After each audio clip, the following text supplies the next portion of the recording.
$2,070. That is the Louis Vuitton sitting at the counter, and the woman selling it will call it an investment. It is not. Within a year, most designer bags shed up to half of what you paid, up to 50% gone before the dust cover is even off the shelf. $2,000 walks in the door, and 1,000 of it never comes back out. And yet, there is a bag sold in that same store, on the same floor, under the same lights, that has climbed in value every single year for 35 years running and never once gone down, not in a recession, not in a crash, not once. Same leather counter, opposite endings. The difference was not luck and it was not your taste. It was 5 names, only 5, that were ever actually built to last, and the tag will not tell you which is which. It hides the answer behind one thing almost nobody checks: the stitch. Not the logo, not the price, not the box it came in, the stitch. There is a test coming that reads it with your bare hands in about 8 seconds. Sit with that. I'm Diane Whitmore. 20 years buying estate jewellery and handbags across the Midwest, thousands of closets, thousands of bags. And I will show you exactly what I check before I put $1 on a bag. 5 brands that outlast the closet they sit in, and 3 beliefs at the very end that only look like heirlooms and will quietly cost you a fortune. By the 3rd brand, you will grade any bag for survival with nothing but your fingers. No receipt, no appraiser, no permission, no phone. Here is my one homework ask. Subscribe, because nobody else is teaching you to read a bag the way the dealer reads it while he buys it out from under you for 1/3 of what it's worth. That is the whole trade. His eyes on the seam, while your eyes are on the logo. And the test I promised lands before the halfway mark, exactly where I said it would. Number 1, Louis Vuitton. You have walked past it in every department store for 30 years and assumed the price on it was the quality inside it. Look closer, because the most famous thing about this bag is the thing most owners get wrong. That brown monogram is not leather. It is coated canvas, cotton pressed under a printed layer of PVC. And here is the mechanism that matters.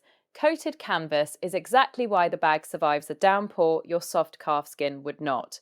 It wipes clean with a damp cloth. It does not drink a coffee spill the way a bare hide does. The spill beads and rolls off where a lambskin would stain dark and stay stained. The Speedy Bandoulière 20 runs about $2,070 at the counter. And years later, the Neverfull still holds roughly 91% of retail on the resale shelf. A bag that sold for around $2,000, still moving for over 1,800 used, and in this business, a floor that high is rare, and it is real. So far, so good. Now the honest note, because I am not here to hand you the myth the counter hands you. Louis Vuitton does not offer a lifetime warranty. It is 2 years for manufacturing defects, and a single repair can take up to 6 weeks with the bag out of your hands the whole time. And the one failure that actually ends these bags, the coated canvas cracking along a fold, right where the bag creases every time you set it down, is generally not something they'll repair at all. In 20 years of opening estate boxes across the Midwest, I once pulled a Speedy out of a closet in Dayton with the leather trim gone honey dark and gorgeous, the kind of patina you cannot fake and cannot buy, and the canvas split at the corner like a dead leaf, dry and lifted and flaking at the touch. The trim was patina. The crack was a funeral. No amount of money brings a cracked fold back. The coating is the strength and the coating is the sealing, which is precisely why the next name took the very same idea, a canvas instead of a hide, and engineered out the one thing that kills a Louis Vuitton. Number 2, Goyard. You meet this one in the corner of the estate sale where the family never knew what they had. No price tag, or a price tag off by $1,000. It is quiet, no logo screaming across the front, just a hand-painted chevron, each one laid down by hand. And that quiet is the whole point. The canvas is called Goyardine, and like the Louis Vuitton, it is coated, but Goyardine built it to do the one thing coated canvas usually fails at. It is water and stain resistant by design, and instead of cracking under years of use, it softens and takes on a patina the longer you carry it. Here is the mechanism. The finish is not sitting on top waiting to peel. It is worked into the weave, built to flex with the canvas, so every bend that would crack a stiffer coating just moves with the bag. Daily wear ages it instead of ending it. Now, the honest note, and it is the weakness every canvas shares. Goyard is durable, not indestructible. Owners who carry one hard day in and day out for years report the corners and edges wearing thin, the exact spot the test I'm about to give you tells you to press first. I once handled a St. Louis tote a widow had used as her garden bag for a decade. Groceries, shears, a wet dog, all of it. The body looked lived in and lovely, and the four corners were rubbed pale as bone, the colour worn clean off, but not one crack. Rare at the corner is honesty. A crack down the fold is failure. Same canvas family as number one, opposite ending, because Goyard planned for the decade and Louis Vuitton planned for the season. And the next name does not use canvas at all. It uses a hide and a single stitch that one study says beat the stock market for 35 straight years. Here is the tool, and it is the only reason the rest of this video is safe to trust. 4 checks, all of them physical, not one of them asking you to believe me. Check 1, the seam. Turn the bag inside out and find the main seam. A saddle stitch is sewn with 2 needles locking through every single hole from both sides.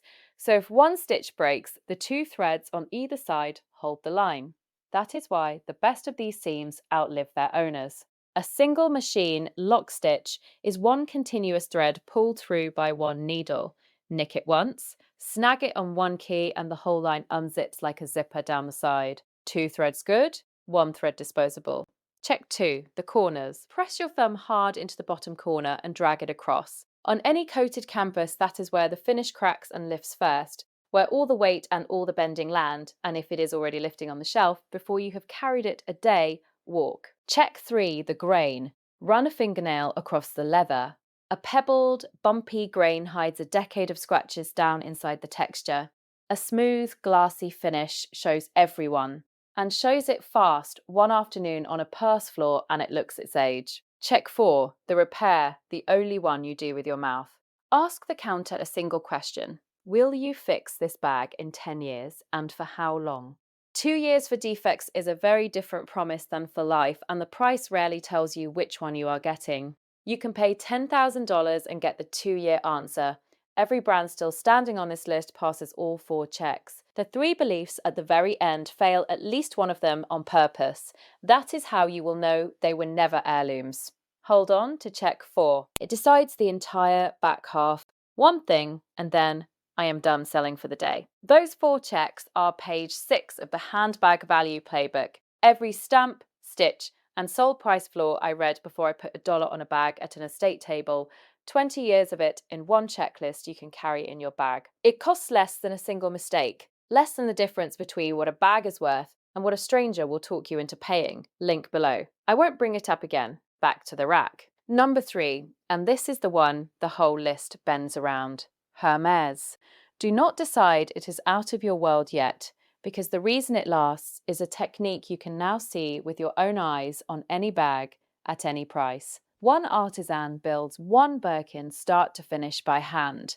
One pair of hands, one bag. And depending on the source, it takes somewhere between 15 and 50 hours, the exotics longer still, using a saddle stitch that takes more than 5 years to truly master.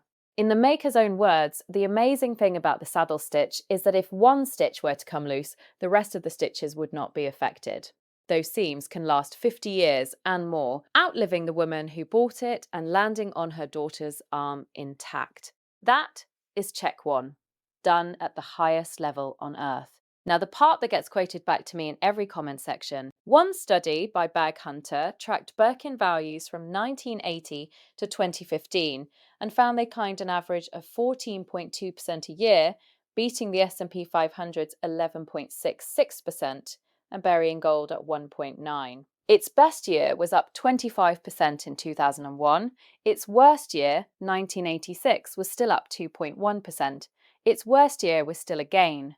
Across 35 years, it never once posted a down year. Recent resale holds the line too, around 138% of retail on average, meaning the bag sells used for more than it cost new, with a Mini Kelly 2 fetching up to 280% of what it originally sold for, nearly triple. And here is where I stay honest, because that is the whole channel. That study was published by an Hermès reseller, built off consignment receipts over one window of years.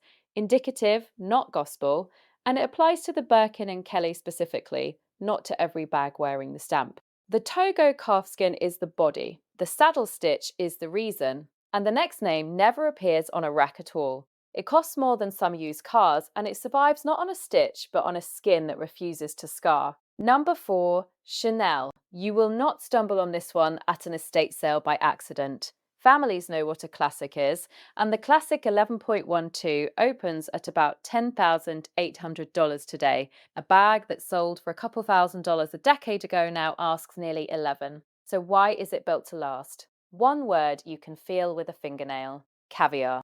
Chanel's caviar is a pebbled, hard-grained calfskin, tanned to raise that bumpy texture. And that texture is the mechanism. A bumpy grain scatters light and swallows scuffs that a smooth lambskin would wear like bruises. Dark and obvious. Run check 3 across a caviar flap and you will feel exactly why it survives a purse floor full of keys, coins, and a lipstick with the cap off. On value, I will hand you the expert instead of my own opinion. Ricky DeSola, the women's fashion director at Nordstrom, puts it plainly: an it bag will hold its value over time. You can pull it out year after year without it losing its appeal. And this, which is the truest line about why any of these lasts, with any great designer bag, you're buying a piece of brand history. Now, the honest note, because I promised you no myths, holding its appeal is not the same as gaining money in the bank. Most designer bags do not appreciate, and Chanel is a bag you buy to keep and carry, not to flip for profit. The caviar is the reason it survives your daughter and hers after that. Whether it survives as an investment is a different, smaller bet, and a riskier one than the counter admits when she says the word. And the last name on this list is the sleeper. Younger than all the others, quieter than all the others, and it hands you something none of the 4 before it will. A promise, in writing, that never expires. Number 5, and it is the one dealers have started calling a sleeper at the buy table, the one we quietly want when a family carries it in. Bottega Veneta. No logo, no chain, no hardware to announce it, just leather woven into itself. The technique is called intrecciato, thin strips of hide crossed and locked over and under, so the bag has no single seam left to fail. That weave is the mechanism. Stress that would split one stitched panel gets spread across 100 crossings instead of one line. So there is no zipper to unzip. But that is not why it closes this list. In November of 2022, under CEO Leo Rongoni, Bottega did something no house at this level had done. It launched the Certificate of Craft, an unlimited free repair and refresh guarantee for life. Not 2 years like the Louis Vuitton. Not for defects. Life, they will even hand you a loaner bag to carry while yours is in the workshop.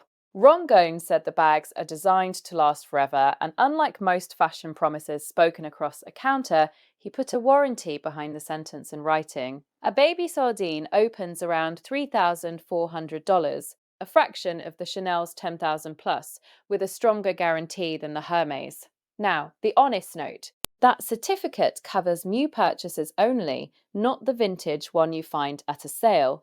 And at launch, it excluded a few of the iconic styles, so read the fine print before you lean your whole weight on it. But understand what just happened here. The youngest name on the list, not the oldest, holds the strongest promise on the market. The stitch lasts 50 years, the Bottega paper lasts forever. Same goal, longer receipt. Now, the 3 at the very end, and not one of them is a brand, because the most expensive mistakes in this game are not bags, they are beliefs, and you carry them into the store for free. Number 6, the word investment.